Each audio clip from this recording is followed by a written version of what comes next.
Hi, good morning, everyone. Welcome to our review of the business papers. Again, my name is Kalu Aja. Pleasure to be with you guys this morning in Lagos, Abuja, or Port Harcourt, wherever you're listening from. Guys, I'm not going to lie to you. This is going to be lots of news that you might not want to hear, but let's get through it, right? Let's start with the good news because you're not going to get good news after a long while on this on the today, i.e. So the good news is that there's a report on the cable that Amazon has opened its first AWS, Amazon Web Services office in Lagos. So this is very, very good. I mean, we're now on the map. Amazon is able to, provide these data services to the growing Nigerian market. So this is very, very good. More jobs. I mean, it's FDI. And of course, lots of folks are going to come because of Amazon is here now. They have an academy. They're going to develop skills, cloud computing, all that kind of stuff. So great news. Congrats to Nigeria for getting this. So great. This is good. So I love it. So that's done. Let's start off with the other news that we have, and let's just go right to the big one. The big one. This is the story from Moody's, and Moody's they're a rating agency. So Moody's has been on a roll since last week. It's been downgrading the government debt. It's downgraded about 8 Nigerian banks. It also downgraded 3 large Nigerian companies. Dangote was downgraded. IHS, the guys that owns the towers, that all the telecom folks that use those towers, IHS owns the towers. They've also been downgraded. And Seplat, they've also been downgraded, right? So the thinking of Moody's is this: the entire Nigerian business environment is at a huge risk. They based on the fact that Nigeria is really a crude oil earning nation. So everything attached to Nigeria, attached to that crude oil, is really has a higher risk right now. So Nigerian debt, i.e. the federal government debt, downgraded, i.e. our bonds, all that downgraded. The banks that own the Nigerian debt downgraded. The large companies that sell cement, that host towers, and the oil and gas companies, Seplat, IHS, and Dangote, all downgraded because they are tied to Nigeria one way or the other. Of course, if the government can't pay its bills, it would be an upheaval, and that would affect these companies that are being downgraded. So that's just the basic news there. This is what we call country risk. The fact that you are in Nigeria, you can't diversify this risk away. It's a systematic risk. It's going to affect every company with the NGR at the back of it. So that's what's going on with Moody's. But Moody's has not done this big detailed report of Nigeria's revenues and the fiscal structure. It's very hard reading. It's annoying reading, very hard reading. The headline is this. It basically says Nigeria made about 41 billion. I'll repeat that figure, 41 billion in oil sales, and we only got about 5 billion. So we did 41, we only got about 5. I mean, you can, this day has the report, but it's also online. It's from Moody's. You can read from Moody's and just see what they're talking about. We've been downgraded to B3. That's non-investment grade. B2 is not investment grade, but B2 just takes us more and more into debt, into the junk bond status. Moody's is saying there's a significant, and I'm quoting here, significant deterioration in Nigeria's government finances as well as its external position. They talk about a lot of stuff. They say the central bank cannot protect the foreign exchange reserves from external outflow, and that they basically just taking the point that they are not going to just pay debtors, i.e. like the airlines. That's the risk. That's the strategy now of the Central Bank of Nigeria. We simply won't pay. That's there because there's nothing coming in. If you sold 40 and you only get 5, that just tells you that there's nothing coming into Nigeria, right? And it's further worsened by the fact that we have this 435 naira official rate, but on the outside market is nearly approaching 900. So no exporter is going to sell cashew nuts and bring to Central Bank of Nigeria. I'd rather pay the fine and hold their dollars than give the central bank that dollar. So it's a big problem there. They talk about the fiscal framework, how we have a lot of expenses, but we are paying fuel subsidies. And that the fuel subsidies are basically now going to eat up the entire revenues that Nigeria is making. You read this and you wonder if it's a term paper that they're using to teach students stuff, but it's real. This is really your country. This is Nigeria. The figures don't make sense. The thinking behind the figures make no sense. How can you be in the center of you basically have a huge expenses, not expenses of salaries. If we were paying salaries, we could say, okay, we're trying to stimulate the economy by paying salaries. We're paying debt and we're paying fuel subsidy. These two things are not in the budget. They're outside the budget, but they've taken up 100% of the entire budget. And there's no way we can continue to pay. Everyone knows we can't pay this. Even the current administration knows we can't pay it, but there is no political will to stop it. I mean, you're leaving office. If you're not running for an election anymore, if you stop it, what's going to happen? People, we literally can't pay this. And what's it going to take before we pull the trigger and understand that right now we're digging a bigger hole? I just hope who's going to be president in 2023 understands what's been set up for him, that you're running a country that essentially has no budget. The budget doesn't make any sense if the entire revenues is going to pay two items, not even in that budget. It doesn't make any sense. Central bank reserves, I'm still quoting Moody's, central bank reserves declined by 3 billion from the beginning of the year 2022. So as of September, we're at 37 billion. So, I mean, we have very limited options. Why is only 41 billion sold, but only 5 billion comes in? That's a question that no one can really give you a definite answer on. So the long and short, guys, is that these guys have called us out. Moody's has called us out. This rate is going to be all over, Bloomberg and everyone. And no one's going to buy our bonds. Or if they're going to buy our bonds, they're going to demand very high yields. So foreign lending or foreign borrowing is really out of the question right now. I saw the Minister of Transportation saying they want to go borrow money from Portugal or China to complete railways. I don't think that's going to be possible. Which board of directors is going to lend you money on your way out when you have this rating from Moody's? So let's forget about all that and more, which means they're going to borrow locally. If the government borrows locally, it's going to push interest rates up. It's going to crowd out the market. So the ability of the private sector to get capital is going to be severely impacted, severely. Right now, there's no dollars in the economy. If there was dollars in the economy, which importer would take dollars at 900 naira? What are you going to import at 900 naira to a dollar? How much are you going to resell it for? There's a limit to how much Nigerians can pay for imported goods. If you use 900 naira to buy a dollar and you import stuff, who's going to buy it? Unless you're buying luxuries, right? Who's going to buy milk or bread that is quoted at 900 naira to a dollar? This is demand destruction, right? We're seeing it right before our eyes, guys. And it's just, I don't know what to say, but all I can say, the advice I can give, and it's not really advice, but if I had dollars, I would keep it very close to me.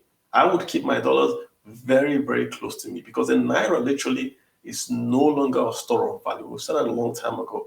It's no longer a store of value. And if currency is no longer a store of value, it's only a means of exchange. But now they've gone after the means of exchange by saying they want to change that naira. So I wouldn't hold physical cash. I wouldn't even hold naira if I could. Holding a bag of rice makes more sense than holding naira. They can't carry that bag of rice easily. It's just put in your house. And when you want to sell your rice and pay for stuff, I'm being serious here. What are you going to do? Oh, gold. Okay, hold gold, buy gold and keep gold. But holding naira makes no sense whatsoever at the moment. So that's the point. Moody's downgrade and the notes behind this downgrade, that's a killer blow to Nigeria. We're already in a bad spot, but this is very bad. Forex, the Guardian reports there is no Forex. Literally, this is the report from Guardian. There's no Forex, literally, in Nigeria. We know there's 20 billion forex in domiciliary accounts, but that is not owned by the Central Bank of Nigeria. That's owned by private individuals. This is their own money that they are saving in banks. It's like you go to a bank and you put your dollars in the safety deposit box of the bank. It's not part of the bank's balance sheet. It's just cash that is there. But in terms of dollar, for import-export window, it's no longer available. That's why it's 900. And we're seeing the reason why it's 900 because we are selling crude oil, nothing is coming in. And the NNPC is taking all the crude oil to pay for subsidy. So if there's no dollars, then how do we pay for imports? All the airlines, Emirates is saying they're not going to fly to Nigeria anymore because of the hold in dollars. And more companies are going to do this. The dollar, your card now is $20 to use your card, and it's being restricted. Yeah. So I think when it hits PTA and the ability of Nigerians to pay for medical, maybe the people understand what's really going on, that literally the country is running out of foreign exchange. And how foreign exchange would have come into Nigeria would have been through remittances. But right now, think about it. If I am coming from America to Nigeria, it makes no sense to send dollars to a bank unless that bank is going to give me at 900 naira or going to give me $1. If it's going to give me 435, I'm not going to do it. So if I export cashew or cocoa, there's no way I'm going to remit the money back to Central Bank of Nigeria and earn 435 when I can get 900 from outside the banks. And this is the thing. So unless we devalue, this is the thing. You either defend or you devalue to raise to cut out this foreign exchange naira arbitrage. The central bank only has 37 billion. We know how much they have, so we know how much they can defend.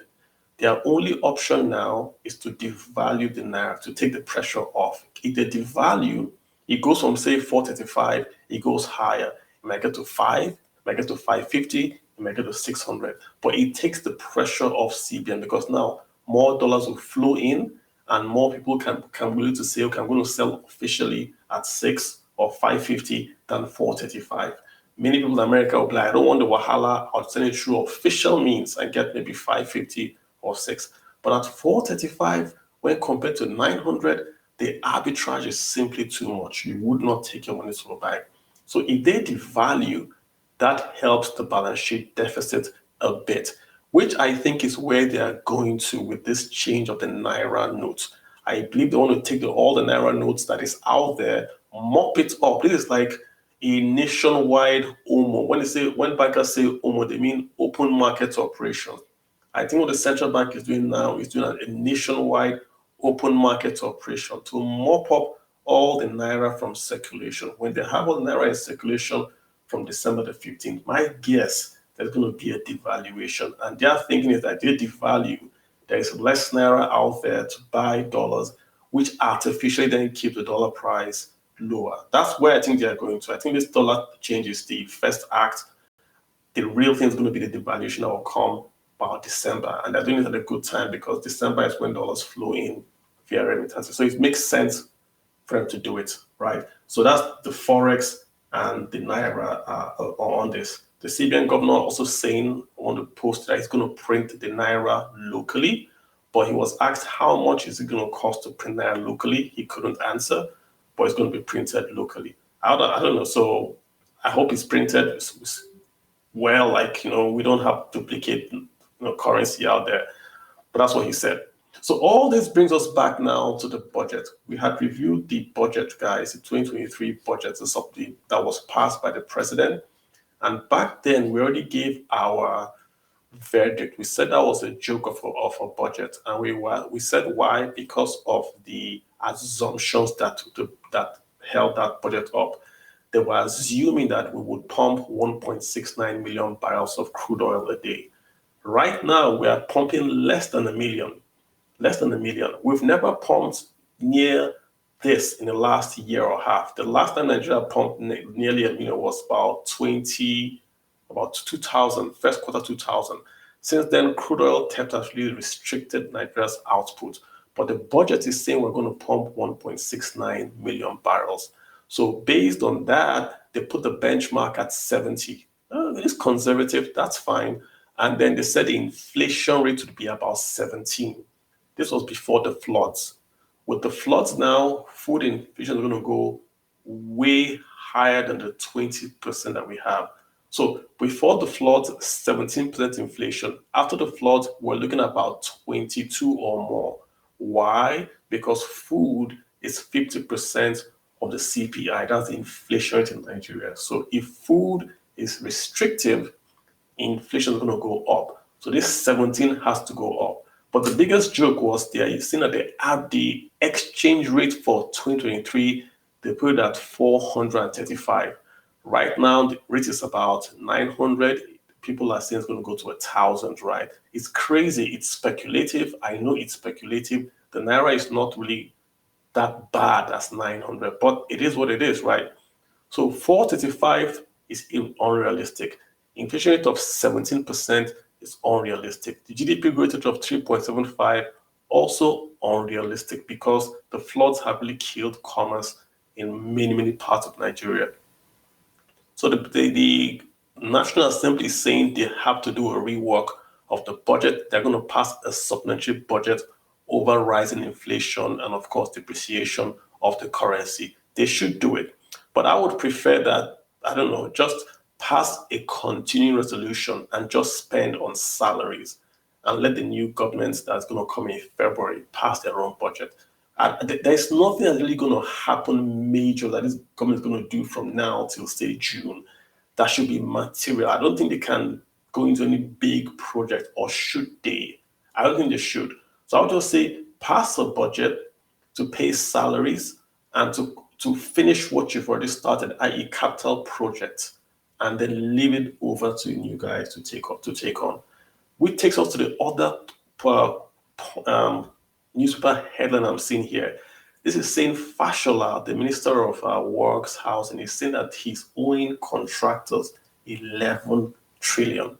That's 11 trillion, 11 trillion.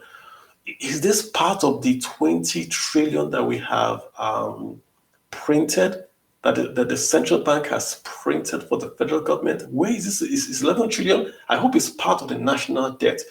But how do you owe 11 trillion? How? To contractors. This is just on roads. We're not talking about what is owed to the guys maybe in health or the guys maybe in power. This is just roads, 11 trillion. So it's all tied in. There's a lot of Naira out there, both planned and unplanned. This 20 trillion that we're talking about that the Central Bank of Nigeria printed for the federal government is not part of the debt. So you have trillions of Naira that has been printed without corresponding oil revenues to back it up. You then have the oil revenues that have coming in lower than planned. We've sold 41, but we have gotten only 5 billion in. So that just tells you that the whole fiscal framework of Nigeria is built on air. On air. There's nothing good, it's just air. You have no revenues and you are still spending. We're not even spending tax dollars. We're printing. Whenever we go to a bank and say, let's borrow from you, we are literally printing this. So I don't know, guys. I mean, the story just goes round and round in a circle. I mean, I could go on, but I don't want to really damage your Monday. But I would just say this is a week for you guys to be really cautious about where you are investing and how you are investing, right? The current administration, these guys leaving the office now, they've killed the economy. Let's not sugarcoat it. The economy is dead. They've killed it. If you have a store, if you have a small shop, where not only is the small shop making a loss, the small shop is, you are literally taking your money, your lunch money every day to give the shop to pay salaries. You're even better than Nigeria. In this case, we're just printing paper and calling it currency. And then we're just releasing it out there. So where did that 20 trillion go to? I don't know, man. I don't know. So you should be very careful about how you spend and where you invest. I would say get your reserves in order and know exactly what you are doing. That rating is going to start to show up in the banks. When the banks cannot get cheap funds abroad, it will show up in their balance sheet, to show up in how much money they can lend to you. We're no longer talking of Naira, we're talking of Forex to import inputs so that companies in Nigeria can produce, and companies can then export or can create jobs locally. And right now, it's not happening. The budget that was just passed 2 weeks ago is already dead. They have to pass a brand new budget, right? Just so much going on. So just be careful, guys. I do not know if anyone wants to speak. If you're brave enough and you want to speak, sure, I'll add you. But I mean, I just read the news, guys. I don't make the news. All I do is read it, and it's not looking good. Yeah, it's not looking good. So yeah. All right. Greetings, everyone. Agwan. This is Alexander Zeze. I'm the CEO of Zeze. I don't know who that guy is, man. I don't know. Abuchi, hi, what's going on? I've got Abuchi, I've got OSB. Yeah, Abuchi, how are you doing this morning? What's up with you? Yeah, good morning, boss. There you go. Greetings, everyone. Just a quick one, please. The inconsistency in policy of this government scares me a lot. So, I mean, if someone have access to crypto, what do you suggest? Like, do you suggest we keep our currency in USDs and all these stable coins? Because this economy is very, very worrisome. Like, working with Nigerian economy now is very, very worrisome. With all these development parties going on. Thank you. Yo, bro, I can't give you advice. Remember that all I'm doing here is just education. So I'm not giving you advice. But all I said is that, right, you have to diversify. If you're in Nigeria right now, you simply can't hold only Naira. And that's just, if you're talking about stable coins, those things got damaged last year, man. You know, those things are no longer stable again. So you're going to be very, very careful what type of stable coins you are holding. Why don't you just hold dollar? If it's stable, why not just hold the dollar and know, okay, it's dollar?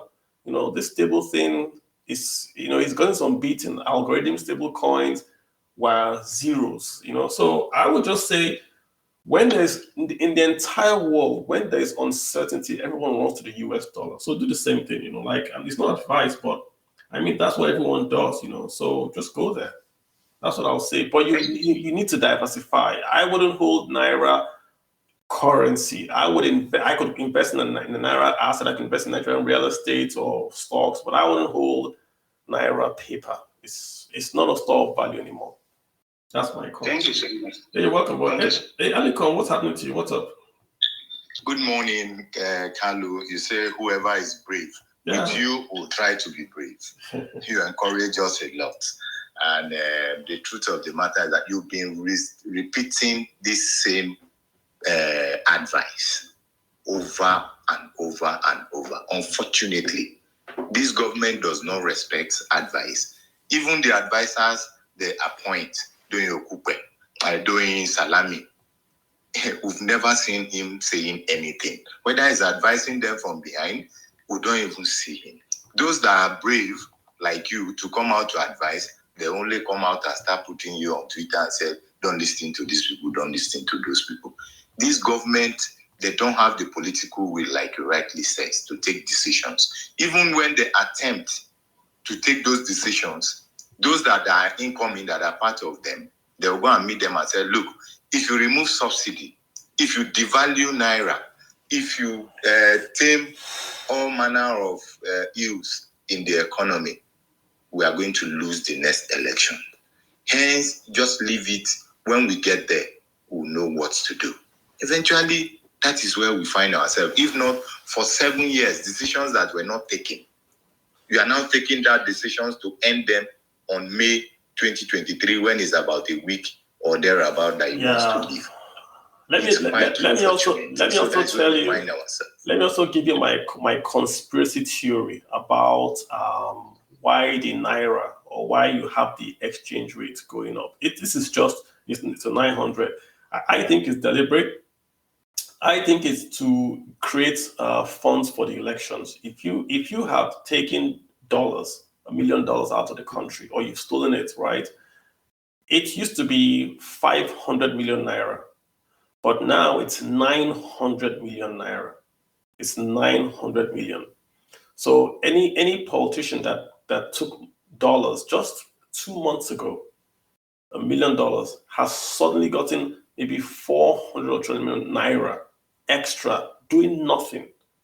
And that's going to flow back into the buying of votes and all that. So I don't think it's a mistake that suddenly naira in 1 week went up by 100 naira. I think it's all planned. It's all this.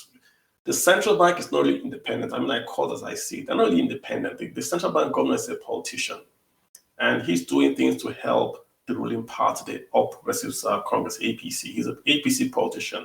And most of the problems in Nigeria, the monetary problem is caused by him. He's printed 20 trillion. This is just 20, it's more than 20, I just call it 20. He's printed more, and he hasn't raised interest rates. He was running for the presidency, he didn't raise interest rates. So allow the inflation to take hold. These are facts. I'm just saying facts, So man, I don't know. Dozier, your hand is up. What's up? Chief, good day, sir. What's up? I'm fine. I've learned a lot from you, although it's actually the first time that I'm speaking at your speech. And it's quite unfortunate that we're in the economic mess we find ourselves today. In terms of liquid cash, naira-wise, we all know that it's a no-go area. But what I'm confused about is our local businesses and some of our properties that are back home. I understand that they are also losing serious value just as the naira is dropping. I mean, I did not know how to phrase this, but is there a way out for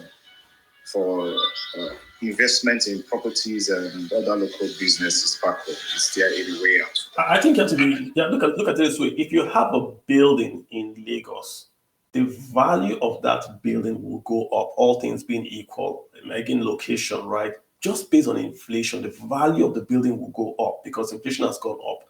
The problem is the revenue, the rentals from that building. That's where your problem is going to be.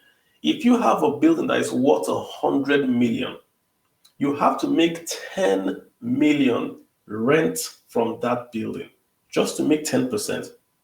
But the federal government is going to give you 15% if you give the federal government 100 million.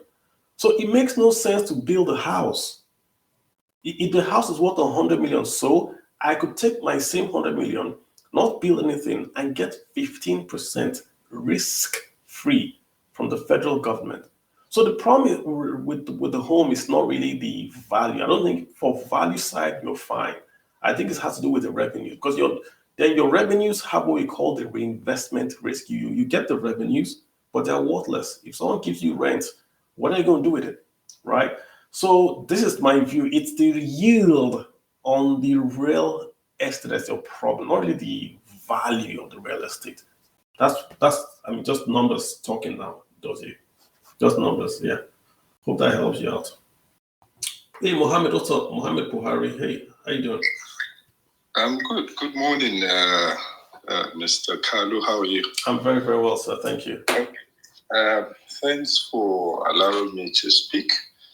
I know you were talking about I joined very late, and I know I listened to you talking about the change in the currency and the increase in the dollar. For me, this is my own opinion. I feel the change in the currency is the best thing President Buhari has done in the last 8 years, and I'm just going to tell you why. If you notice in the trend, what has been happening in the last 1-2 weeks, all of a sudden, funds have been coming out from people's homes. And everybody is trying to get his funds back into the bank. Everybody wants to deposit his funds back into the bank. People are trying to buy dollar. I think what the government needs to do again, or what the central bank needs to do, is to seize the licenses of the BDC operators. the reason why I say they should seize their licenses is that some of them are sourcing dollars from the same politicians who owns these licenses. Because, all these boys who stand on the road, all these BDC operators are not the owners of the license. They're actually using someone's licenses to operate. So I feel the CBN needs to seize their licenses and give the banks enough USD to sell to the people, even though CBN is complaining that they don't have enough USD. I think what the president has done in the last, by the way, sorry, I'm not a supporter, I'm not a fan of the present administration. But what that present administration has done is that they have they've tried to checkmate a lot of things. They want to ensure that as from next year, we start going on a cashless policy. I know it's going to be difficult because I was arguing with someone yesterday that, look, you cannot go cashless when you have your most of your telecom, or I work in the telecom industry, most of your telecom operators are still running on cash. Your traders in the market are still running on cash. You don't have something similar to, I don't know if you're familiar with M-Pesa in Kenya. Yeah. Okay. Yeah. You don't have something similar to M-Pesa because you see, like the way M-Pesa is run in such a way whereby even the people in the rural areas, from their normal type of Nokia 310, can transfer funds from their M-Pesa account to whatever payment they pay government through M-Pesa. You pay for parking fees and all these fees through M-Pesa. Mohammed, I hear you. I want us to just, so I can let us speak. So number one, right, I support the CBN changing the currency. I also support that. I've said that clear. It does a lot of things. It kills these guys that have hoarded cash. It kills some plans of the politicians. It doesn't help inflation or $9, but I support what they are doing. I think it's very, very smart by the central bank to do this, just to throw something into the works. I support it. But I think that the BDCs, chasing BDCs and banks is a waste of time. The problem is simple. Nigeria does not have dollars. I'm looking at the central bank's website. They only have 37 billion right there. How many months of imports can that cover? This is just imports. We're not talking about defending the Naira. The Moody's has rightly said they don't have enough bullets to do anything. The only thing the central bank can do now is to devalue.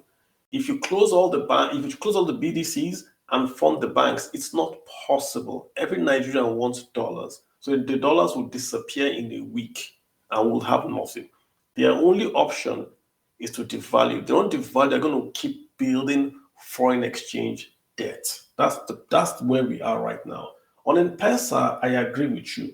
We have mobile banking, but mobile banking should not be done only by banks. This is when Nigeria got it wrong. In M-Pesa in Kenya, it was a telecom company that did M-Pesa. That's why it was successful, not the bank. The banks look at mobile money as competition. So the banks in Nigeria look to tell you, well, we have mobile banking, but the whole idea in Nigeria is that we don't want banks doing mobile banking. Let banks do banking. Then guys can go to telecom, Momo, MTN, even Baba Ijebu, and do alternative banking there. So there's competition. Right now we have eNaira. eNaira is supposed to copy what Safaricom is doing. That's what it's supposed to copy. You can send money through text, not through the smartphone. But where is eNaira today? Less than 1% downloads are being used. So lots of myriad of problems. I hear you, but right now I just think unless you have a complete change in the central bank and the executive, you can't figure this out. There's a fall in confidence. That's the problem. There is no confidence in the economy right now. And unless you fix confidence, nothing will change.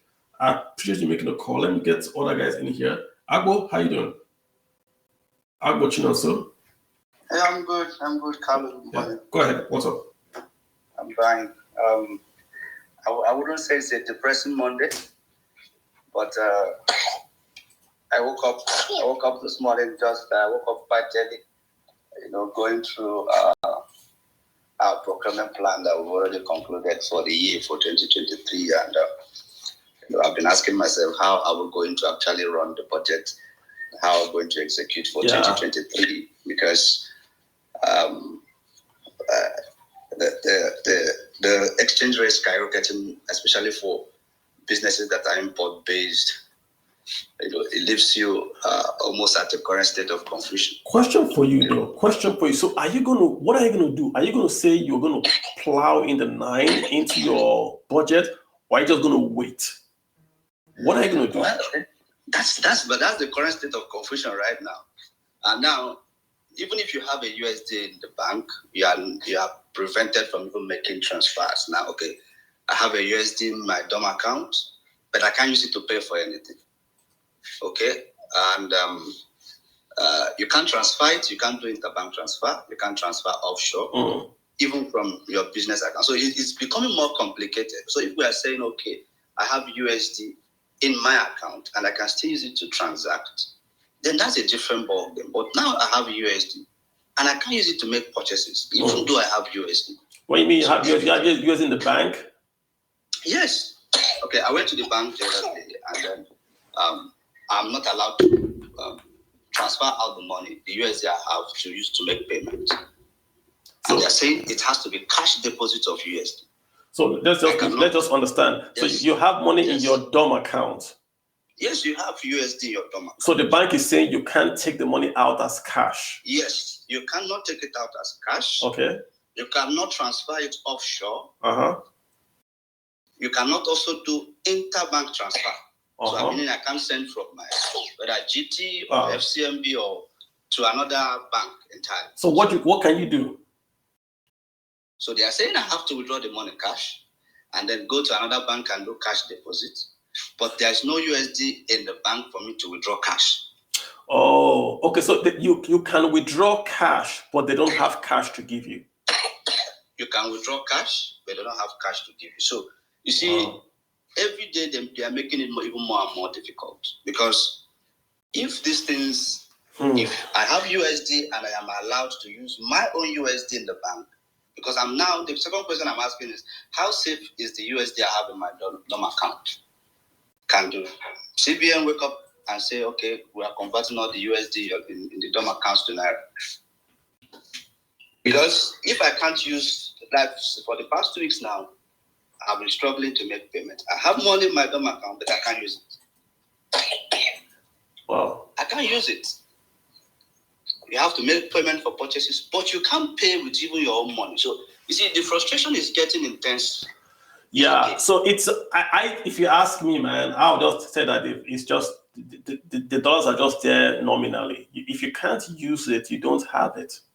If you say you have something, but you can't use it, you don't have it. So you don't have the dollars in your account. That's what I'm just gonna say.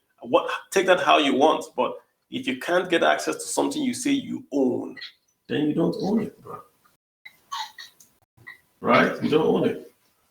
So So what do we do now? So I don't know, because you can't withdraw it. Yeah, you can. What do you do? What do you do? What do you do? So what do we do? I don't know. The bank is not giving you your money, and it's not just your one bank; it's a system. So you're I don't know. Bro. I can tell you what to do, but I'm not going to say it on air. But really, no, not tell me, dear. I'm just telling you that this is a systematic problem. So I don't know. Okay, then the second thing I want to say is this. For me, if we really, really desire to, stop the issue of maybe vote buy, I'm not interested in politics, bro. So you want to count that as an economic question? Sure.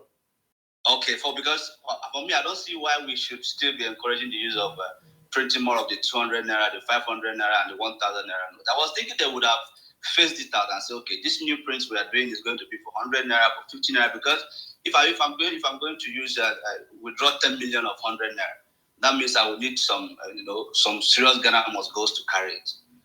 So for me, if they can reduce the denominations and let the highest denomination be 100 naira, maybe it will go a long way to even encourage people to go to start do more of a digital banking. So you are saying scrap 1,000 and just have 100? Yes. It makes all the stuff you guys are saying are just cosmetic. If you go to the north, a lot of northern, you see, use 5 naira, 10 naira, and they buy stuff with it. 5 naira, 10 naira, 20 naira. You still buy, you kind of on a card for 20 naira. You can buy food for 20 naira, 40 naira. If you come to the south, you don't find coins. Even 10 naira, 20 naira, no one uses it in Lagos. So it's just not there in Lagos. Coins are still legal. So Nigeria is very wide and the economy is very deep. It's not capturing what is in Lagos is not what is in Katsina. That's how I'll say this. So we can't do the cosmetic changes or change that. What is important is if you bring down inflation, then things stabilize. You can't plan with 20%. So 5 naira today is what? It's not even $1. Oh, I hear you, man. Let's get Victor in here. Victor, what's up? Victor Peters. I'm fine. Good morning. Yeah. Good morning, sir.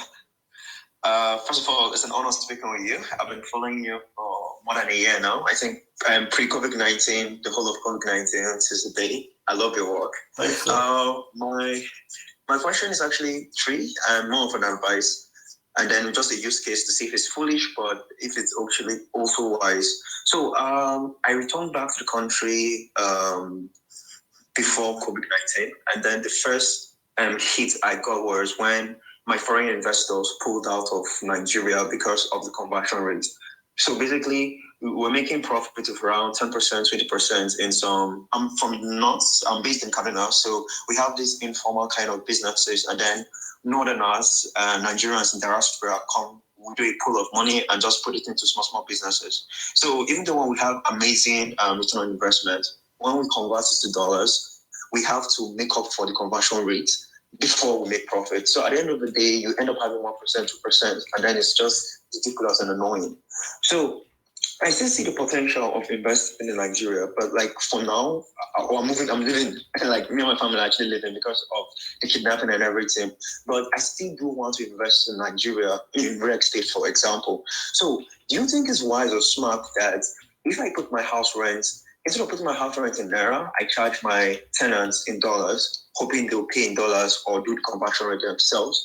Do you think that would work? Do you think they'll fight that? What do you think about that? You can't legally, don't do anything you can't legally enforce, because even if you say it and they sign it, you can't legally enforce it. You can't ask a Nigerian to pay you in dollars. Even if you get a signed contract saying that they will pay you in dollars, you can't enforce in any court. Like, the dollar is not legal tender in Nigeria.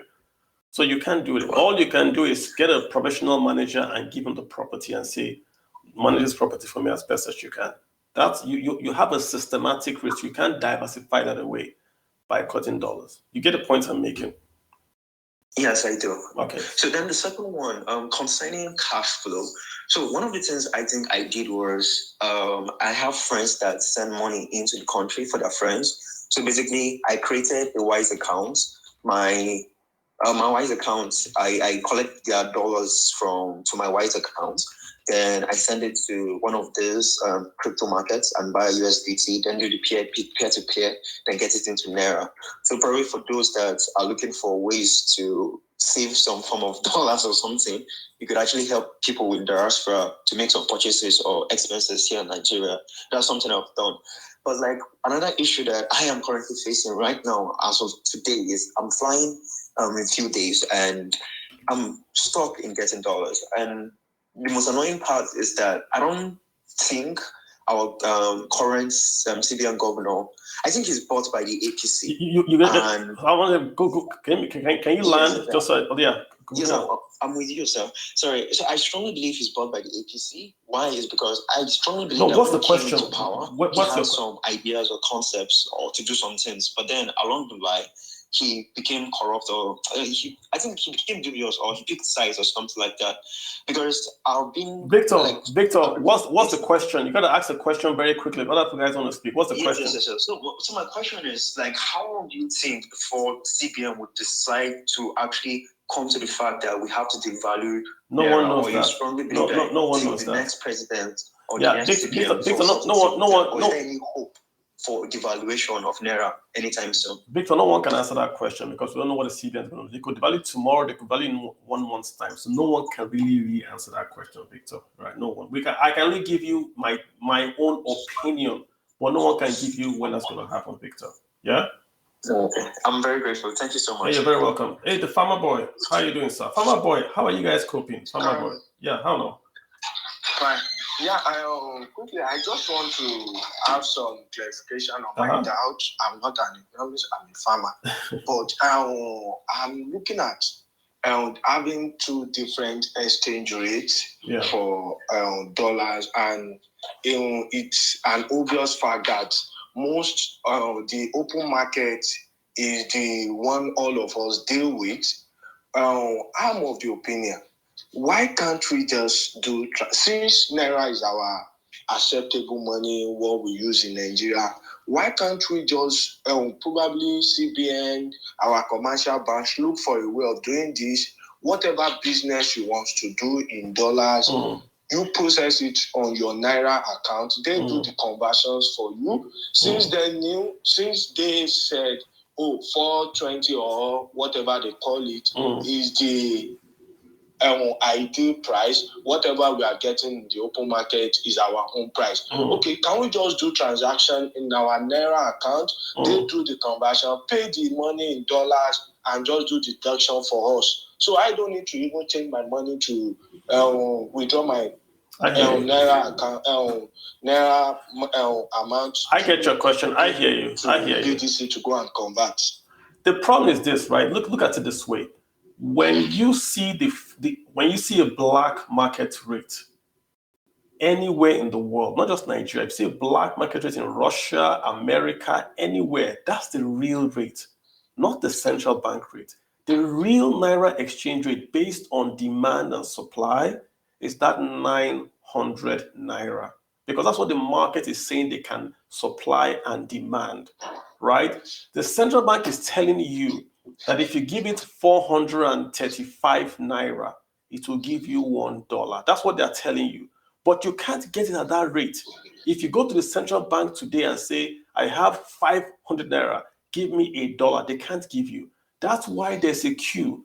You see the airlines are asking for their money at let's say 500, they can't get it. So the central bank cannot fund 435. So the option is to say, okay, we're going to devalue the Naira and give you your Naira at that 700, right? If they do that, they can fund it easier. So why don't they devalue? Because of national pride, because also of imports. If the central bank devalues, imports become more expensive. So to them, they are thinking that if they devalue, there will be imported inflation. So I get their argument. Let's not make it look as if CBN people are dumb. They are fighting 2 things. They are fighting imported inflation, and they want to keep cost lower by giving you 435.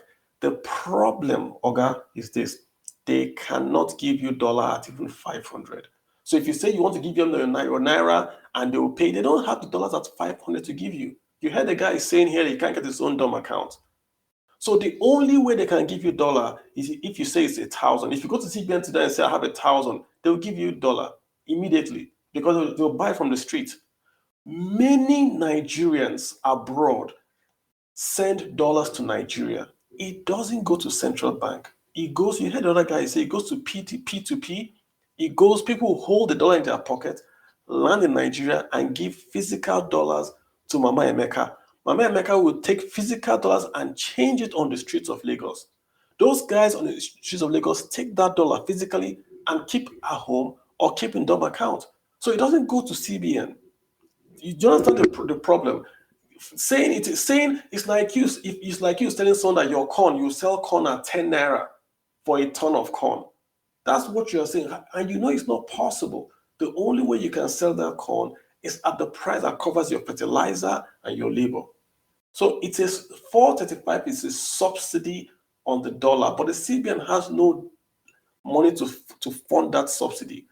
China has $3 trillion in dollars. So they can fight you. If you want to come and do their yen, they will fight you out of the market. What central bank is doing today is what the UK tried in the 1980s under EMT. And George Soros personally made $1 billion from them, trying to hold the value of something. So, Farmer, I don't know, did I explain that to you? Did you understand the point I'm making? Did I explain that properly to you?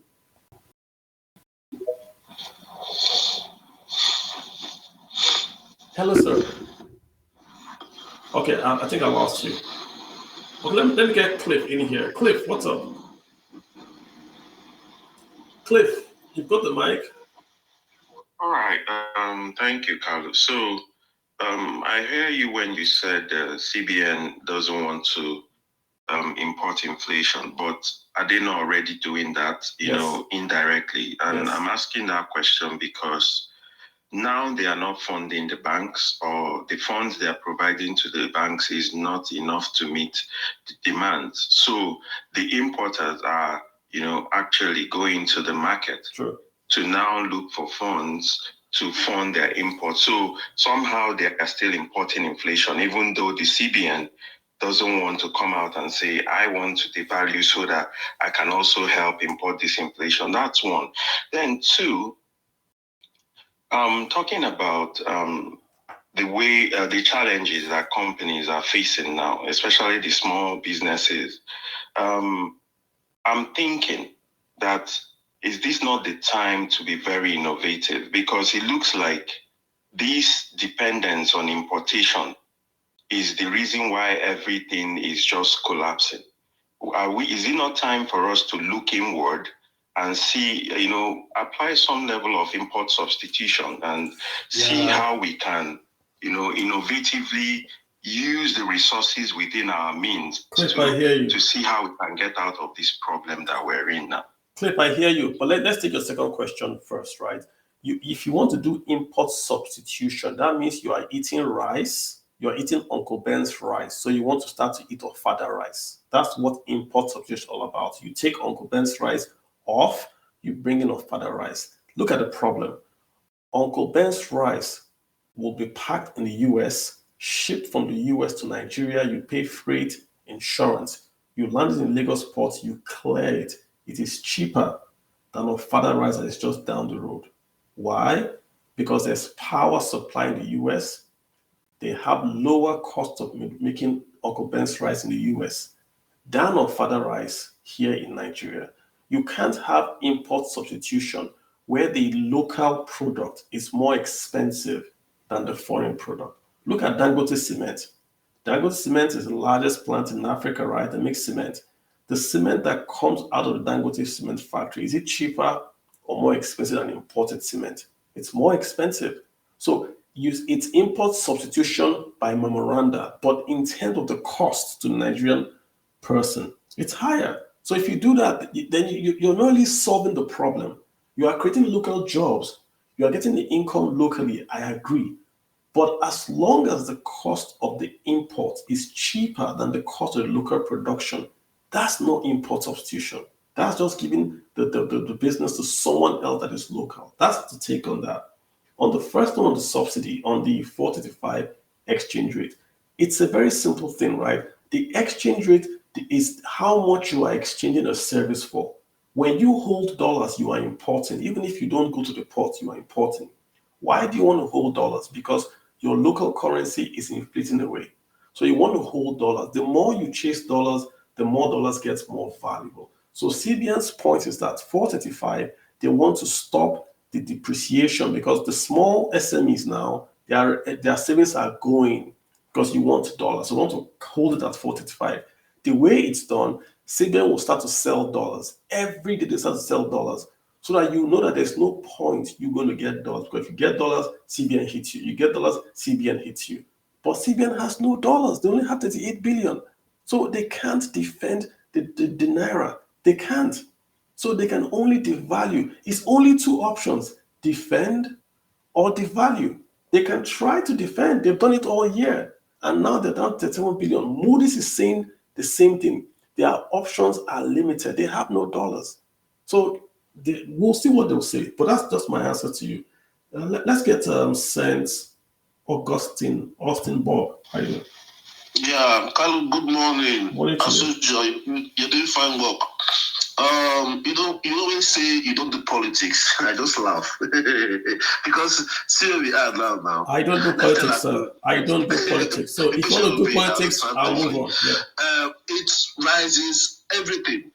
Everything rises and falls on leadership. That's the truth. Bro. You know why we are where we are today. Now that said, on the import substitution thing, I think what the country needs now is to produce.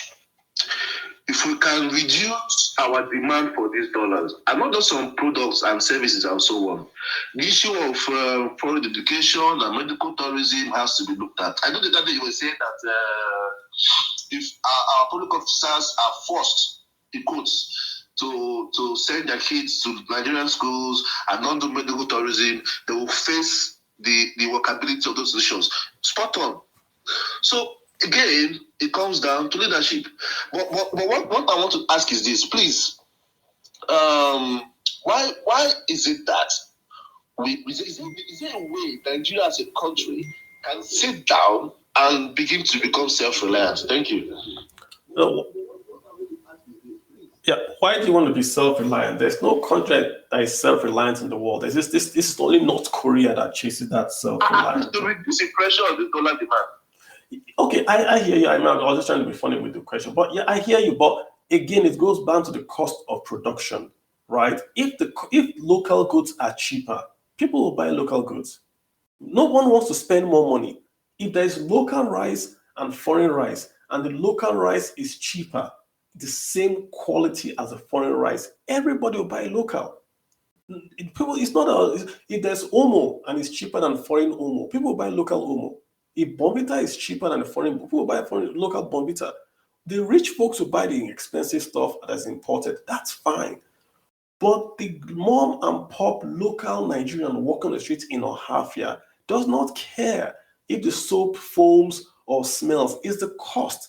Now, that's a very, very cost-sensitive market. If it's expensive, they don't buy it. That's why you have sachet everywhere. Sachet water, sachet Dettol, sachet tomato, because there's no purchasing power. So if you get the cost of production lower, then you can increase the supply. You can employ more people. Then cost can then come low. But there's no power supply. That's why countries subsidize their local producers. And if there's no subsidy in Nigeria, this is the point. So the government has got to go back to the starting blocks and say, what is the cost of gala? What makes gala 100 naira? Is 25% power right there. Okay, if you provide power and you take away diesel, then the cost of gala should fall. What about water? What about security? What about bank credit? If you address all these, then it all falls. You can walk into you can walk into a factory in America, you pay, you swipe your card, and you get power, you get water, you get whatever, and you start doing business the same day. In Nigeria, you have to go invest in power, water. Those are sunk costs. You depreciate and amortize over years, right? And this is the thing, it's not difficult to understand is the problem. You've got to go back and say, why is the cost of production more expensive? If you're in the north, Gombe today has got the highest rating on the ease of doing business in Nigeria, Gombe State. But how many people are going to go to Gombe State? That's the thing. If you manufacture in Gombe State, you have to take it from Gombe all the way to Lagos or Port Harcourt to export. Are the roads good? In America, they've got the highway systems. This is where the government has failed to make the cost of local production fall. If it falls, everybody benefits. That's my take. Let me get, I got Olamilekun here. How are you doing, sir? Olamileko, how you doing? You got the mic?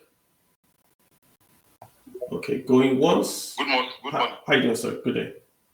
Yeah, thank you very much for your program. You said something the other time that the CBN cannot protect the naira very much, and I'm still wondering why is it difficult for them to use our foreign reserve to protect the naira? During Jonathan regime, it's just a simple process. The same thing those guys have been doing. During Yaradua, during Obasanjo, they've been protecting this currency with our foreign reserve. Why is it difficult for this present government to do the same thing? Thank you very much. Yeah, it's a simple answer. That's what they've always done, but they're out of dollars now. There's no more dollars again. The exports, Nigerian exports have fallen, and Nigeria's imports have gone up. Under Jonathan, we were not importing as much PMS, and we're exporting crude oil. Right now, Nigeria is exporting less than 1 million barrels of crude oil. The NNPC chairman says 700,000 barrels of crude oil are locked in. So that's loss of revenues. Moody's has said we exported 41 billion, but only got 5 billion revenues come back. So the central bank has no dollars to defend. That's the problem, sir. That's the difference. They have no dollars to defend. If they can't defend, the naira then keeps on rising to 900. So I hope I answered your question real good. Agroman, you've got the floor, sir. Agroman, you've got the floor going once. Agroman going twice. Zell, you've got the floor, Zell. Go ahead. Zell, you've got the floor going once. Zell, you've got... I'm trying to make the microphone work. Oh, sorry. Yeah, go ahead. Yeah. I'm from Ethiopia, and we have similar problems there, and I think most African countries have similar problems of shortage of hard currency, and the ease of doing business is rated bad because most of the things are not digitalized. It takes time to do anything, and then taxation is a big problem in Ethiopia. I don't know how it is in Nigeria, but taxation is a big problem. Businesses are overtaxed, and people, the tax office expects, there's so much corruption, they want them to pay themselves personally, so that they don't estimate their taxes high, whatever. Do you live in Ethiopia? I live in USA now. Okay, but, I go there often and I hear about it a lot. Gotcha. So, since we have similar problems, I think we can have real African solutions for all of Africa if we were to work on them together. True. I hear you. And why I asked was that, Ethiopia has taken a very, very proactive step in export trade. I mean, Ethiopia has got tons of, they call them export cluster that China builds, and they manufacture goods. They assemble and manufacture goods there for export only. Lots of them in Ethiopia. But the balance of trade is so bad. We import more than we export. Yes. So but your country is the fastest growing economy, I think, in Africa. You're aware of that? Almost in the world. Ethiopia before the war, fastest growing country in Africa, and I believe in the world. Before you had this recent civil war, you've got all. Yeah, but on paper it looks good. On paper it looks good. But the distribution of wealth was not good. So there are a lot of poor people, a lot of street kids who are basically growing up on the streets and having babies on the streets. The situation is dire. I hear you. You know what? I grew up seeing farming in Ethiopia. That's how I grew up. And then I see Ethiopia went from socialism to capitalism. You've got Ethiopian Airlines, and there was a big shift from Mengistu, to what you have right now. So I would say the Ethiopian model, the Rwandan model, what the guys in Botswana are doing, where you have market-driven reforms driven by the private sector, where there is no Ethiopian Airlines is a great example for Africa. You have the government, they own it, but it's allowed to make profits with, with competence. That's a model we could pursue, but it looks like it's more of a personality thing, not an institutional thing. Ethiopia is not good. You guys have a lot of Ethiopians, 66 million people. I think after Nigeria, it's you guys. Yeah. So, yeah. But we have crude oil, so we have that buffer. You don't. And you also don't have a port. So you lost the port to the richer. So there's a lot of, you guys are going uphill. You have a lot of weights pulling you back. If you don't have a port and you're fighting a civil war and you have a lot of, the land itself, I mean, your dam, the dam you're going to build right now, is going to be a massive boost. If you get that dam up, and Egypt. It's not been running. It's running. Egypt didn't bomb it, right? That's good. I mean, two of the turbines are running, and they have started selling electricity to Sudan. So you guys you're not doing that bad. Well, we could do a lot better. That the diaspora, you have a lot of diaspora. You could take the monies. The coffee market. I know I did see a documentary once where the coffee exchange was converted from just farmers to this digital call system where you could send your coffee from Ethiopia to the markets outside. You guys export flowers. So I would say good job of what you've done with your economy. Don't beat it down too much. Learn from us. Nigeria is a very, very rich country, very educated people, but the government has let us down. It seems to be the reverse in your case. Yeah, that's what I wanted to discuss, instead of blaming the government, how about we help them with trust me, if I was going to blame the government, you would know. I'm doing what I'm doing and just reading the news. I'm reading news articles from Nigeria and just saying this is not looking well, and I want them to do it. If I didn't like Nigeria, I wouldn't talk like this. I'll just go back and abuse them. They can do better. Nigeria can do. If Nigeria leads, Africa does better. Nigeria has got to do better, not just for Nigerians, but for Africa. We're not leading. We're not leading, and that's when Africa really has a big problem. So thanks, Zell, for hopping in. I do appreciate that. Yeah, hop in anytime you want. Yeah. All right, Bumi, I've got Bumi. Hi, Bumi. How you doing? Hello. Good morning. Can you hear me? I can hear you, Bumi. Okay. Thank you very much for what you do. Thank you. I just want a clarification on something I had one of the presidential candidates mentioned yesterday. We have always had this notion that Nigeria's economy is not diversified, but the candidate explained that the economy is diversified but not productive. What does that mean really in economic terms? Okay, so it's a good clarification. The Nigerian economy is diversified. So what it means is that crude oil is less than 15% of Nigeria's economy, less than 15%. The problem is that the crude oil earnings make up nearly 80% of the foreign revenues for Nigeria.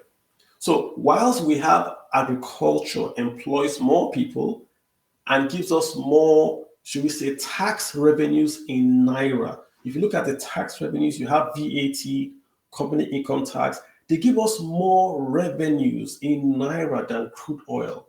But crude oil gives us the dollars. We used to import things for the farmers. So with crude oil, we import the tractors for the farmers to make money. So without the crude oil, the farmers don't make food. That's what he's trying to say. So you have a lot of agriculture. What makes our economy big? Agriculture, services, ICT. These are where we employ more people and get more revenues. But those sectors are really comatose in quotes because we don't have a lot of capital and infrastructure to make them boom. I think he made the example about agriculture. Look at Niger State, larger than Netherlands, but we can't feed ourselves. All that land is wasting because we don't have mechanized agriculture and all that. So he's saying if you simply raise the yield by using mechanization, using irrigation, then you can then have productive agriculture. Agriculture right now is about 21% of Nigeria's economy, right? It can be at 50. I'll give you a good example. Let me give you a good example, Bumi. Gari, we make cassava in Nigeria. That's we take cassava and make gari. We eat all our gari in Nigeria, right? In Thailand, they do tapioca and they export it. So in terms of export earnings, Thailand that makes less than us is able to is able to make more money from their cassava than Nigeria. That's what he's talking about. Yeah. Makes any sense? Thank you. You're very welcome. Thank you very much. All right, cool. Thank you. Appreciate that. Andrew Stark, you got the floor. Go ahead. Hello, Carlo, and hello, everyone. I hope my audio is all right. You are fine. I think you're fine. A bit of an echo. You're good. Go ahead. You're good. All right. Thank you. Now, I actually have a question for you, Carlo. My question is, there's something I don't understand in the Nigerian banking system with the CBN precisely. Now, we have an official rate of the naira to the dollar, and we have the actual rate.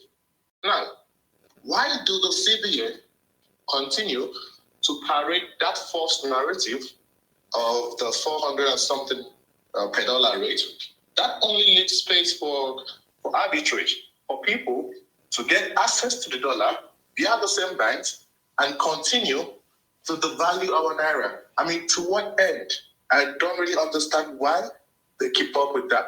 Could you explain to me, what does Nigeria as a country stand to gain by having a false value for their currency?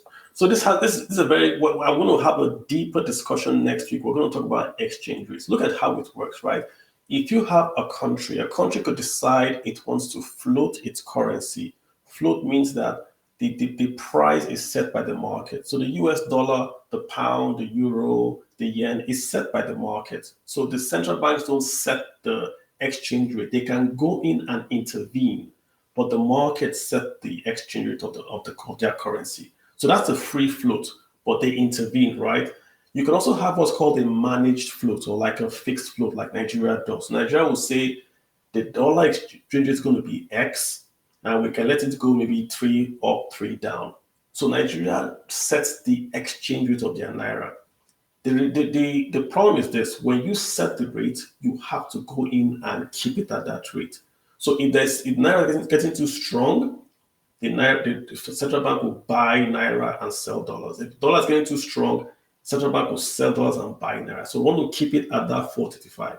That works for countries like China that have a lot of dollars. So China also manages their exchange rate. But because they have dollars, they are able to keep it at that rate. So you can't go tomorrow and be like, you're going to buy dollar, you're going to sell yuan to drop the price. They'll kill you because they will just use their 3 trillion and damage you. So when Nigeria, there was a time in Nigeria we had about 48 billion or 43 billion in currency, in dollars. That was when Charles Soludo was the central bank chairman. I remember him telling Nigerians, you guys stop holding dollars, or he was going to sell dollars and really kill off. When I mean kill, sorry, he was going to make you lose money if you held dollars. And people were scared because he had 43 billion. There was a recession. Nigeria's economy did not go. It actually went up because he had reserves, and he was like, if you guys try me in the foreign exchange market, I will sell dollars and crush you guys. But he could do that because we had 43. So if you want to sell naira, you'll be scared because central bank can come tomorrow and just offer $1 billion in the market and you lose your money. So you can only defend your currency when you have foreign reserves. So what CBN trying to do is to say we'll keep the rate at 435, but they don't have money to defend it. So it's fake. 435, they can't give you. If you take if you take 500 to the central bank, you can't get $1. So unfortunately for them, yeah, that's what they are. And just like they'll come back, then we'll close up. Yeah, okay. Now, just one more thing, right? Like you rightly pointed out, it's not working. But my real question here is because I personally know at least 3 people who are benefiting massively from this. And I think in return for them benefiting from that situation, it's ruining the naira for them all. Because imagine a scenario, I have a business, right? So I walk into a bank as a businessman and I request for $10,000 using the actual rate. And immediately I get that money. 20 minutes later, I go to the nearest Bureau de Change and change that money. And I'm getting it at a rate of let's say. Yeah, I mean, we get that. I hear what you're saying. The thing is, understand, there are just two ways to do this. You can't try this in the US, right? You can't do this buy and sell. But that if Nigeria floated her currency, the dollar would be 9, 1,000, 1,200. It could be, or it could be 300. It could be 200. It's going to be determined by the market. The problem that CBN has is CBN wants to manage monetary policy. There's a link between dollars in the economy and inflation, because people take dollars and are able to, they take a lot of naira and buy dollars. So CBN wants to really control that monetary part of the economy. That's why they don't want to float that currency, So I understand what they're trying to do, but I know they can't do what they can achieve what they want to do with what they're doing. It's a 200, there's no free lunch. If you float the naira, then today it might be 1,500 or it might be 200. The market will determine. If there's bad news, the naira will be affected. You saw what happened in the UK when they had the prime minister. That's what will happen in Nigeria. So you have to do a mixture, more or less. And let me get Chidube in here. We're going to wind down, guys, in about 10 minutes or so. Thanks so much. Chidube, you got the floor. Go ahead. Chidube going once, Chidube going twice. Godfrey, what's up? Fine, it has been a long time. But let me go straight to the point. I think what the CBN need to do is to find a way, if you can be able to help build a clusters where we can have an export-driven zones. That's not the CBN's that we can be work. able to export. That's if we can be able to do that, I think we'll be able to crush this dollar as minimum, maybe in a short possible time. Yeah, but Godfrey, that should be the focus from now in the next 6 months' time. Godfrey, that's not the CBN's job. The CBN is doing a lot. That's not their job. That's the executive's job to do export. The CBN's job is just to fight inflation. So the CBN is doing all this because the federal government is not doing its job. They should be the ones to build export processing zones. The African Development Bank is building 8 export processing zones in Nigeria. They're going to invest about $520 million. Big news. It would help a lot. That's the executive's job. The CBN really has no business building this or building that. They just do inflation. So good idea, but it's for the federal, not for the Central Bank of Nigeria. Let me get Johannes in here. Johannes, hi, what's up? Johannes, you've got the mic. Yeah, go ahead. Okay, Kano, good morning. Morning. Hi, what's up? Thank you for your program. I've been listening for some time now. Something just came to my mind, and I feel like asking you. Is there no monetary policies state governments can implement to help this situation? No, there's not, because this monetary policy is a federal. You can only have one monetary authority. You can't have 10. So it's only the Central Bank of Nigeria that can manage monetary policy. Only them, not just in Nigeria, across the world. States don't do monetary policy. It's one currency, so it's one monetary policy. Make sense? Yeah. Okay, but there are ways the state governments can help to like what? Boost the economy of the. You are saying two different things. Boost the economy or monetary policy. Monetary policy is just CBN. Boost the economy. Local governments can do that as well. Yeah. So you're saying two different things. Yeah. I got the explanation you made on the monetary policy part. That makes sense. All right, super, man. I appreciate it. Yeah. I got Connors. Yeah, very welcome, Johannes. Connors, go ahead. Hello, good morning, Mr. Carlo. Yeah, go ahead. Sorry, what I want to contribute to this topic about this exchange rate is because we've been, for a very long time, we've always had the two exchange rates in Nigeria. We've always had the CBN standard rate, and then we always have the black market rate, of which the difference between the two usually is not more than $10 to $20. That's about 7 to 8 to 10 years ago. And on a second thought, you can also agree with me that almost everything that we are we are importing right now is also what we were importing then. Even now, say we even import less because we no longer import. Yeah, so what's the question? So, hello? Yeah, so what's the question? Okay, not really a question, a kind of a contribution. So you look at it this way: we didn't import PMS 15 years ago, right, or 20 years ago. The difference is the PMS we're importing. That's the problem. When did we start importing PMS? When? That's the problem. The PMS is the largest expense in Nigeria. The PMS import. That's why you have the current account deficit. That's largely the main reason. Does that make sense? Okay, sorry, if I'm to learn from you, when did we start importing PMS? You have to Google that, but it was I thought we have always imported that. No, we've never. We had 4 working refineries. Then the refineries all started to go bad one to the other. Then we import PMS when we have a turnaround maintenance. And then when all the refineries went bad, the import of PMS now became a thing. Before, we didn't used to import all our PMS in Nigeria. The refineries work. We have 4 refineries that used to work in the past. Yeah? Okay, then if that's the case, that could all definitely be one of the cause. Because I always understand we are having a. That's not the cause, but that's the difference. That's the difference. That's the difference between now and then. PMS input. There are many causes, but that's the main difference, right? Let me get. Yes, and then I also understand that as of that time, CBN always have a dollar to give to people who needs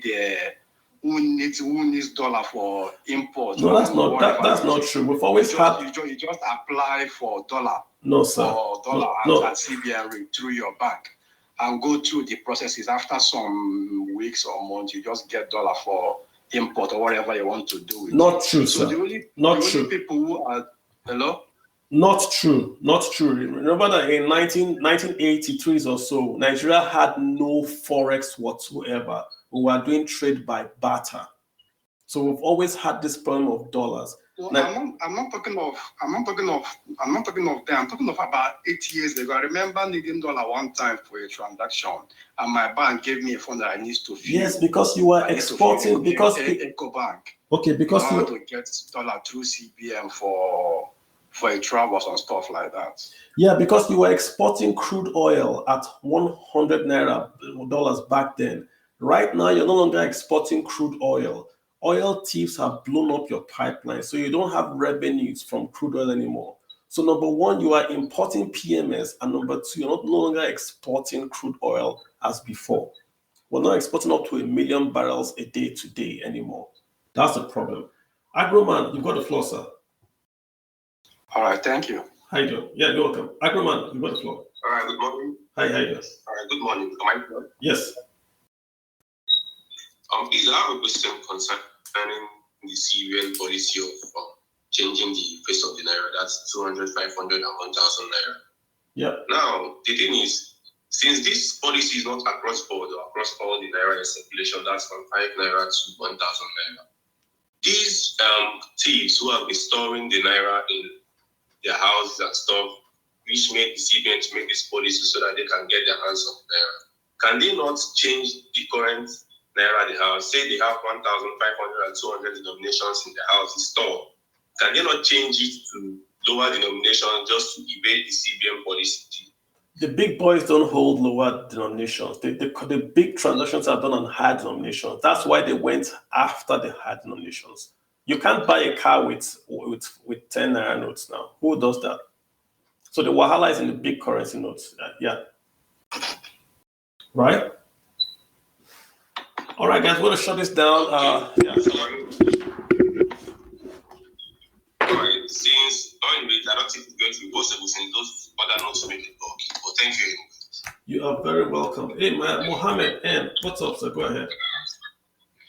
Thank you very much. Go ahead, sir. Yeah, thank you very much, Kalu. It's interesting following your discussion. So, basically, if I understood correctly, the root cause of all this problem is the dollar, the dependency on the dollar. My questions are, are there examples of other countries that have decoupled their economies from the reliance on the dollar? And if you were to provide an answer to a long-term solution that is beyond this current crisis that we're in, what will that solution look like? I don't think there's any country on earth that does not use the dollar. Russia is just attempting to try not to use the dollar.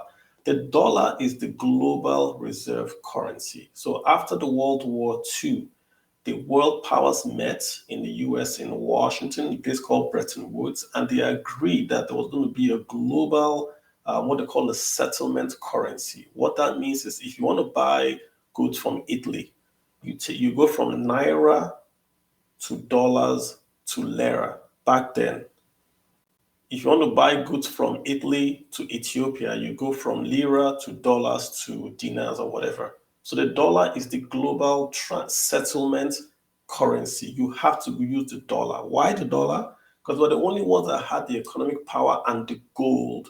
Back then, dollars were tied to gold. So it was a way to stop inflation, to say, if you hold the dollar, you hold gold. If you look at the dollar notes back then, on it, they will write, this dollar note can be exchanged for gold. It used to be on the dollar note. Later on, Nixon took the dollar off the gold exchange, but they replaced gold with crude oil.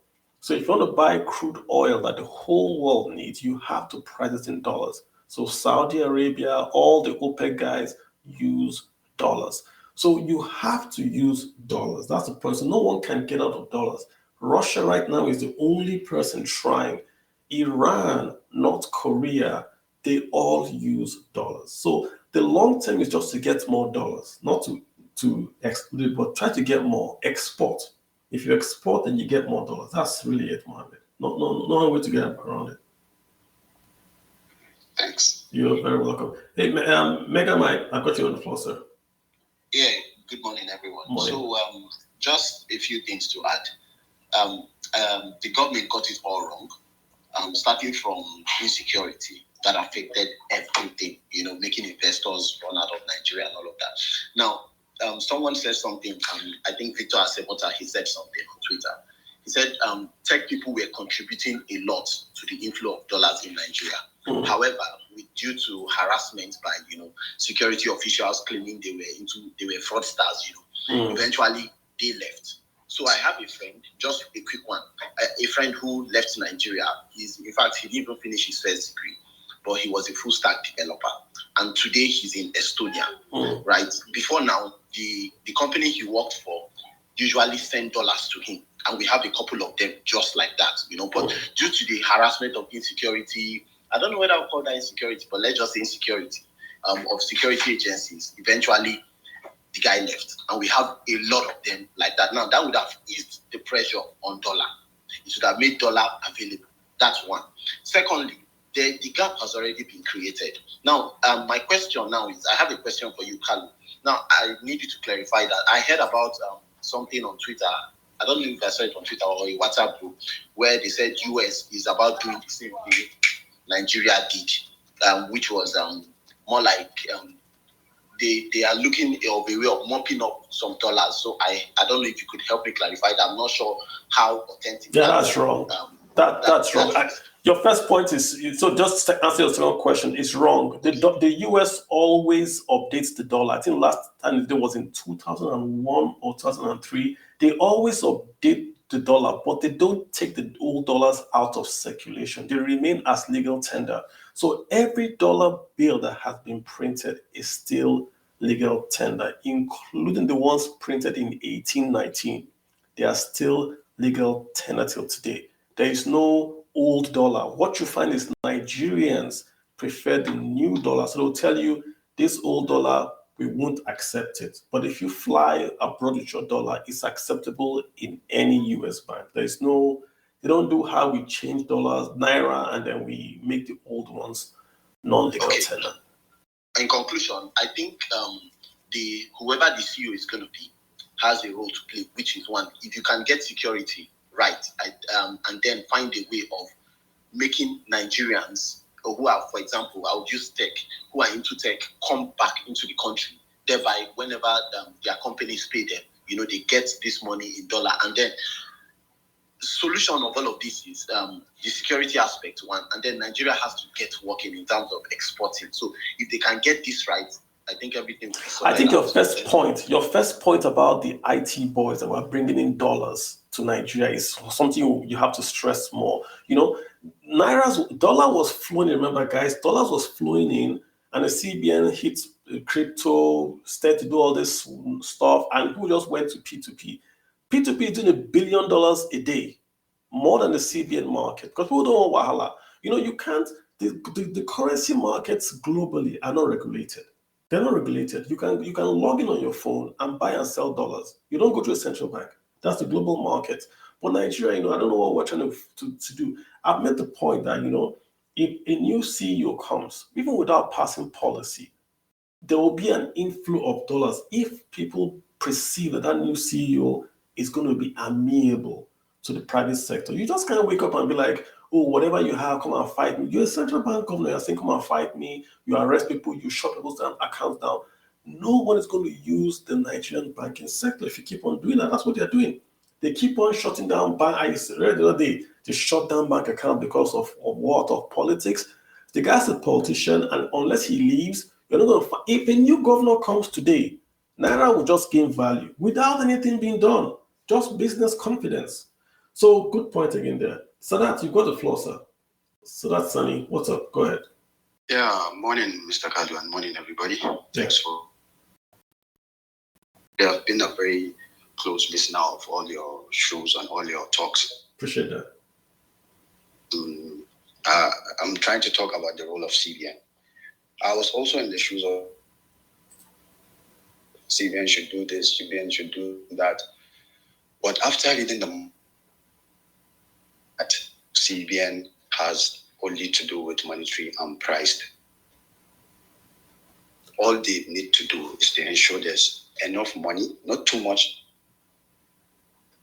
Ensure that the price is stable. Your audio is breaking in and out. Just let you know.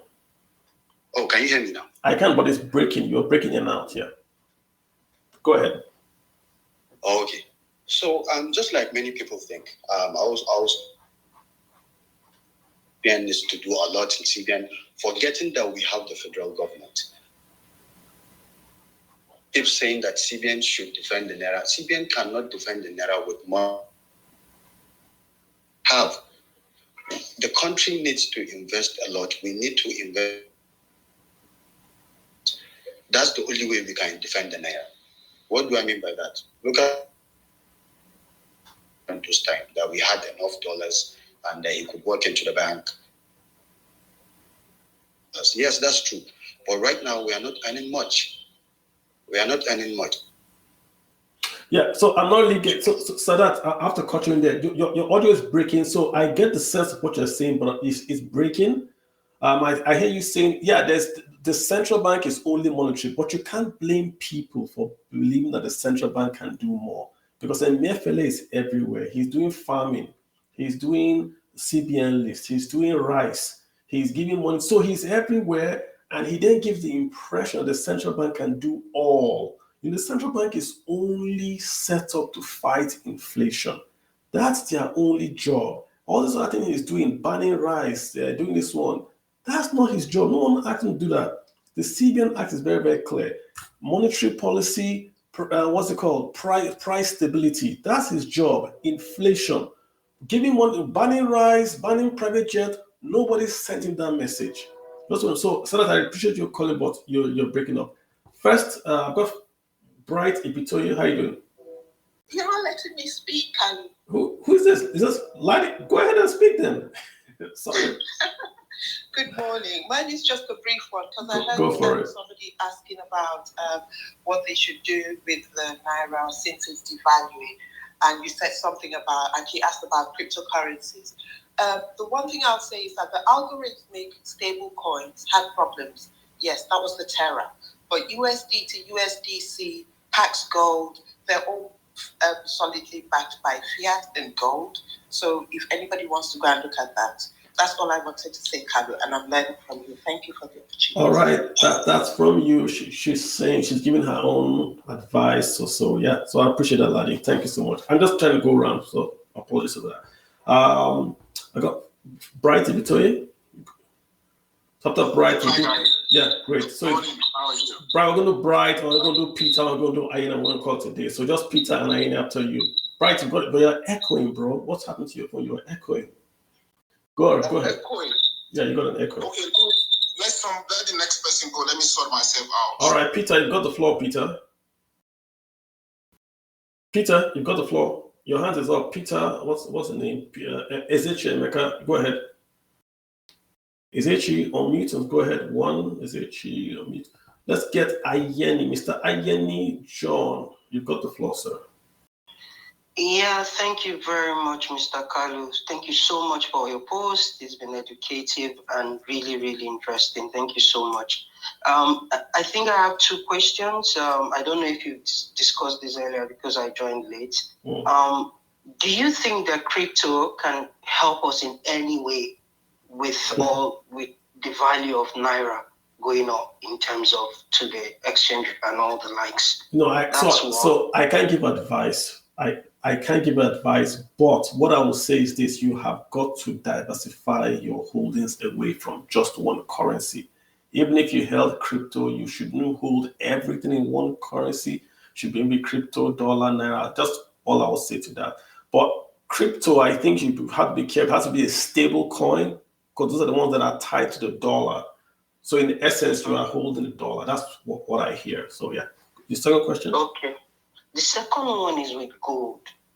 Do you think Nigeria can do anything with gold such that it then impacts on Naira? Is there logic around that? Because recently I'm doing some reviews on gold and it's really interesting. If we had enough gold, yes. You look at what Russia did. Russia has pegged a part of the ruble to gold. So that's why the value is so high. So if you had a lot of gold, you could do that. But we don't have a lot of gold. We might have in Zamfara, but it's not in the Central Bank of Nigeria. So the Naira isn't pegged, right? It would be interesting to see if we pegged the e-Naira to gold, the value would just shoot up, right? But for now, we don't have enough.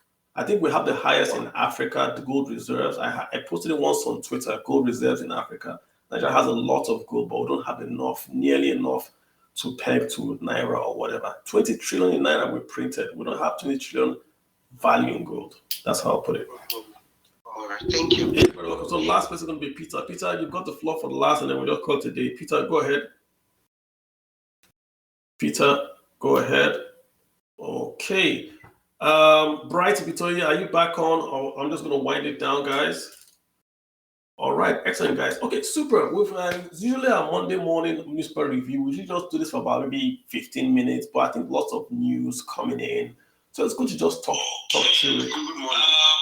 So it's good to just talk through it and then just essentially see where we are. So I appreciate everyone that has communicated on the space. I think next Saturday we should have a special space on just exchange rates, this dollar issue, just to talk around. I'm trying to get a guest that is really conversant in all that, so he can just come and talk to us really about that. The dollar, the exchange rate, balance of trade, current account, just so that you understand how these things work. It's not that difficult. They use those big words to make it look really difficult, to confuse you and all that.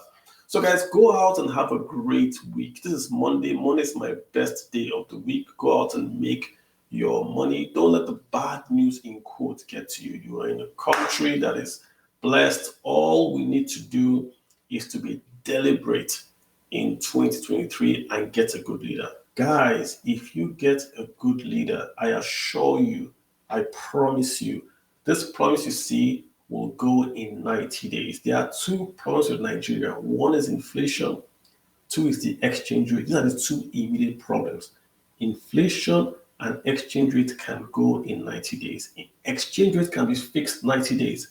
Inflation, it will be on the way there, but it can be fixed.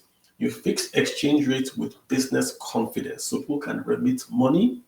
If more money is remitted, i.e. more dollars is remitted, the Naira will gain value. That's how you fix exchange rate.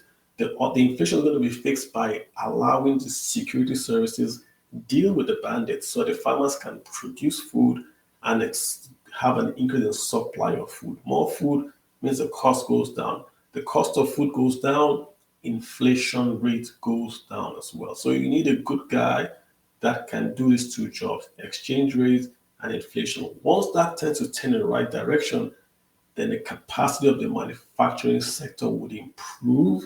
There is security, then you have commerce increasing and then more jobs are created. It rests in a good leader. Be deliberate in 2023 who you are going to proxy in as your CEO. That's how I end it, guys. Wish you guys the very best this week. Take care of yourselves and bye.